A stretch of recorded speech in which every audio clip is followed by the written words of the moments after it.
Tonight's edition of the talk show, where we give you your best official news, juice, and interviews. Our guests tonight are from the book Cion, written in our own Athens, Ohio, and surrounding areas. Would you please welcome our first guest, Taloki. Hey, Taloki, how you doing? Hi, nice to meet you. So, you're the main protagonist in this book, Cion. You know, your whole adventure's all written in this. Your whole adventure. Yes, unfortunately, all of them. But it does me good justice, I guess. It does you good justice, and it gives us a good laugh too. Yeah. It was pretty fun. So what brought you to Athens, anyways? I actually came here with a stylist, and I came here just to seek more professional mourners, just in general. Oh yeah, just to expand broaden your career my a little bit. horizon about it. Yeah. All right. I mean, what really interests you with this death and mourning? I just get really interested with the stories of how people die. Like, I was in Africa, and it just seems that everybody dies because of the same thing. So when you think about traveling, you think like, oh, people could have died because, for example, in the bridges, is that what it's called now? Yeah. Okay. I know that some people died because there was a guy who supposedly studied too hard. Just stupid little things like that. You can just Yeah. So you should get more kicks out of making the stories. Yeah, and it's just more everything. interesting in the whole process. So I mean, I hear you have a new lover who's joining you in this. I do. Her name's Orpha. She's a gem. Oh well, why don't we bring her in? Please do. She's here. Hi, Orpha. How's it going? Nice to meet you. So Orpha, how'd you meet Taloki? I met him when he came to Covert. Obed brought him to our house after Halloween. He stayed with our family. Oh, alright. As I understand it, your father's not too happy with this, nor is your mother even. What's going on there? Well, my mom Ruth, she thinks that he's trying to take her children away from her. But Malone, he's been okay with it since we gave him a gnome for his garden. Oh yeah? Alright. Yeah, he does seem to love that old garden gnome thing. Seems to be pretty passionate about that. So, I mean, what are the things you two do in Covert?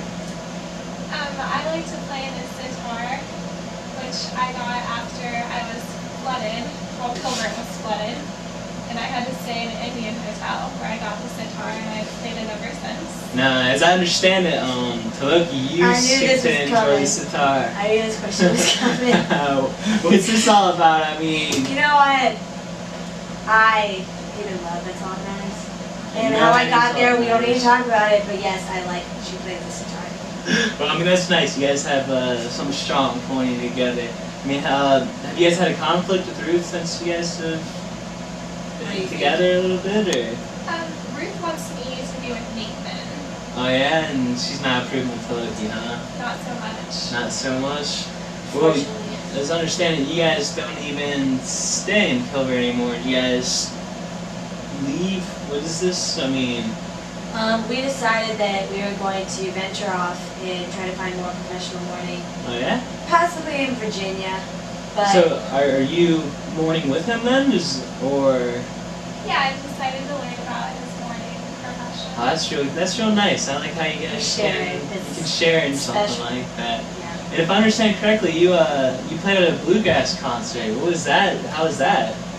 Nathan convinced me to go to the concert, and I played my sitar there. And it was really good. A lot of the other artists played their instruments. Yeah, I understand you were a pretty big hit. How does that feel? I mean... Well, Nathan decided he was going to be my manager after it, and that didn't work out very well. So I left with Obed and Loki, and they brought me back to Covert. Other than that, it was pretty good though. Alright, well, I'm glad you guys could make this show. It's been a real interesting talk to you. You can shed some nice light. Nice meeting you. Right, nice to meet you, Orpha. Alright, we'll be back with more Cion after a commercial break. Hello, mother. Hello, father. Flea sticks, mosquitoes really bother. Thanks for the package. That's why I'm writing. Canine Advantix quickly stopped all the biting. Swimming, hiking, and tent pitching. They're not biting. I'm not itching. Can't wait to show you all my new tricks. Thanks again for sending me Canine Advantix. Only Canine Advantix stuffs, please. Welcome back to the talk show. Tonight's guest is... Ooh, he's here. The ghost of Abednego, everybody. Abednego, how are you? Nice to meet you, sir. So, you were a slave. I mean, how'd that all go down for you?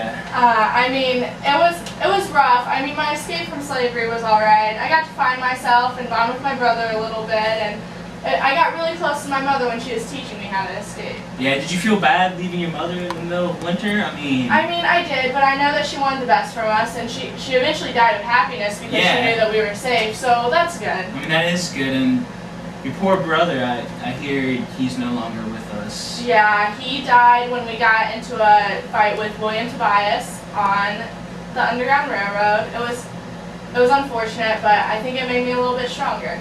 I hear you got your revenge with Bias. I did, unfortunately. I was blinded by rage, and I kind of went out of control, and I regret it, but I mean, I moved on. Yeah, I mean, he was a good man at his elderly age. Yeah, at the end.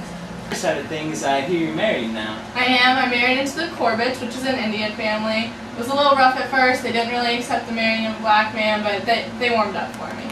Yeah, I see. And your buddy Quigley started living in Kilburn with you? Yeah, he did. He married my sister-in-law, actually. Really? We got into business in the Underground Railroad together.